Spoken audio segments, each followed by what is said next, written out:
On the show. I thank you, General Sudhakarji and Mr. Srivastava, for taking out your time and speaking to NewsX. We have to move on to some other national news coming our way. The Bharatiya Janata Party has submitted its list of star campaigners for the upcoming West Bengal Assembly Elections 2026, Schedule 1, to the Election Commission of India. The list was shared with Chief Election Commissioner Gyanesh Kumar as part of the party's preparations for the high-stakes electoral battle in the state. Now, the list includes top national and state leaders of the BJP who are expected to campaign extensively across West Bengal in the run-up to the elections.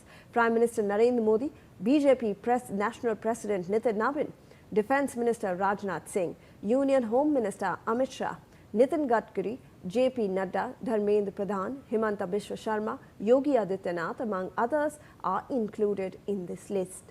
Joining us on the broadcast is my colleague Sanjay Sharma for more information on this. Sanjay, Bharatiya Janata party ने अपनी जो list है star campaigners की waste Bengal के लिए वो submit की है इलेक्शन कमीशन ऑफ इंडिया के, इसके बारे में जरा हमें जानकारी दीजिए प्लीज।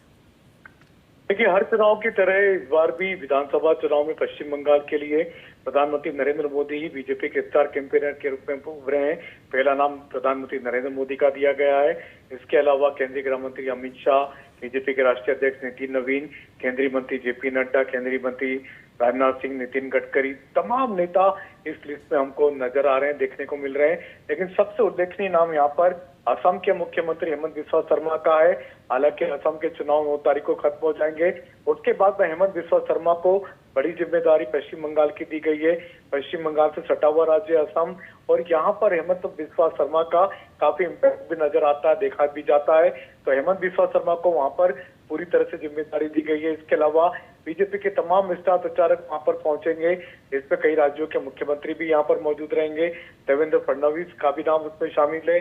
साथ ही साथ कई सारे केंद्रीय मंत्री, चाहे शिवराज सिंह चौहान की हम बात करें, कई सारे केंद्रीय मंत्री, धर्मेंद्र प्रधान की बात करें, कई सारे केंद्रीय मंत्री भी वहां पर कैंपेन करने जाएंगे। और पश्चिम बंगाल में बीजेपी पूरी तरीके से इस बार किसी भी तरह से कोई कमी छोड़ने को तैयार नहीं है और लगभग 10 से 15 दिन कैंप कर रहे हैं इस बार केंद्रीय गृह मंत्री अमित शाह पश्चिम बंगाल में। All right, thank you so much Sanjay for all that information.